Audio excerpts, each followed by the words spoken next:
देखिए क्वेश्चन 2019 का है।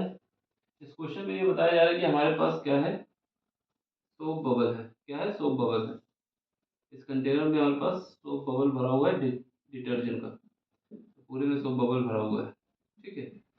इस सोप बबल का जो यहाँ पर टेंशन होगी, सरफेस टेंशन होगी। सरफेस टेंशन कैपिटल डी जो कि दिया गया है, ये दी गई वैल्यू 2.5 इंटू 10⁻⁻2 न्यूटन पर मीटर। ये सोप बबल किसे बताया जा रहा है। जो इसकी रेडियस है जो कैपिटल आर है, वो कितनी है? 1 mm की है। क्या है? 1 mm है। ठीक है। इसमें ये कंडीशन बताई गई है, जो हमारे पास इनसाइड इनसाइड प्रेशर है तो बबल का, वो इक्वल है जब हम प्रेशर एट किसी पॉइंट पे, यानी कोई पॉइंट हमारे पास यहाँ से आते हैं जेड नॉट है। क्या है? ये जो डिस्टेंस है ये कहाँ पे है? जेड नॉट डिस्टेंस पे। यानी इस पॉइंट पे ऊपर से अगर प्रेशर देखा जाए तो इस पॉइंट पे प्रेशर जितना होगा, वही जो टोटल हमारे पास सोप बबल का प्रेशर है सरफेस टेंशन की वजह से इनसाइड, वो इस किसके इक्वल होगा? इस पॉइंट पे कितना प्रेशर है इसके इक्वल होगा। ऐसा क्वेश्चन ने बोला है। तो हमें सबसे पहले inside inside inside pressure inside pressure bubble shop, किस पे? बबल सॉप पे। बबल सॉप पे जो इनसाइड प्रेशर है वो कितना होगा? जाहिर सी बात है, एक तो किसी भी पॉइंट पे एटमॉस्फेरिक प्रेशर होगा। यहाँ बाहर का जो प्रेशर है वो उसको पी नॉट कहेंगे। वो हर एक पॉइंट पे होगा। तो ये सरफेस टेंशन पे यानी सॉप बबल जहाँ पे स्टार्ट होगा वहाँ पर भी पी नॉट होगा। दूसरी बात, सरफेस टेंशन की वजह से कितना प्रेशर जनरेट हो रहा है, ये फार्मूला लिखोगे 40/r, ये याद रखना है। ये प्रेशर हमारा वो प्रेशर है जो हमारे पास इस सोप बबल में लग रहा है। एक एटमॉस्फेरिक प्रेशर पी नॉट है, दूसरा 40/r। यही प्रेशर हमारा किसके इक्वल है? यही प्रेशर हमारे पास इक्वल है at point, pressure at point Z not पे कितना प्रेशर है हमारे पास?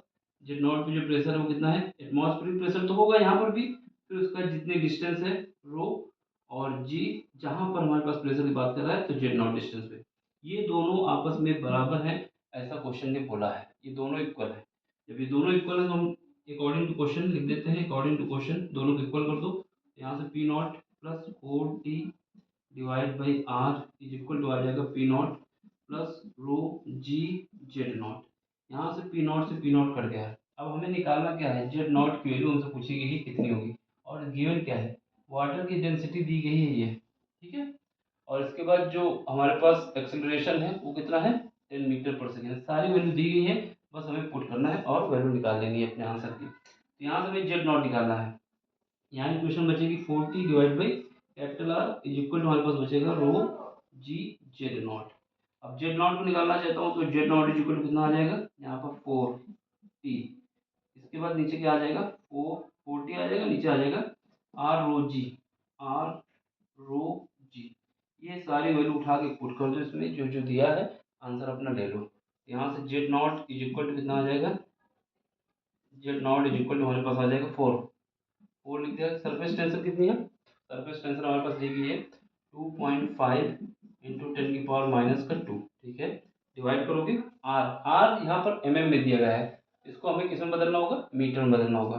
तो 1 mm को लिख सकते हो मीटर में 10⁻³ ये mm मीटर हो गया। रो की वैल्यू दी गई, वाटर की डेंसिटी कितनी है? 1000 है, तो 1000 लिख दो, यानी 10⁻³ लिख दो। फिर उसके बाद जी की वैल्यू कितनी है? 10 है। जी की वैल्यू हमारे पास 10 है, लिख दो। ये पावर से ये पावर कट जाएंगे। ठीक है। अब यहाँ पर देखो, यहाँ पर हमें क्या करोगे? इसको मल्टीप्लाई कर दो तो कितना हो जाएगा?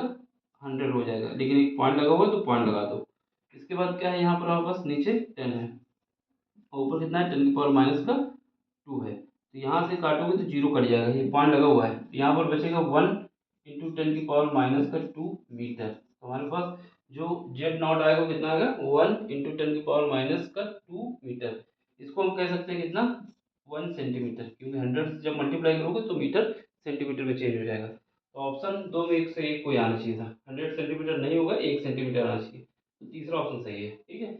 या तो आंसर मीटर में दिया होगा या सेंटीमीटर में दिया होगा।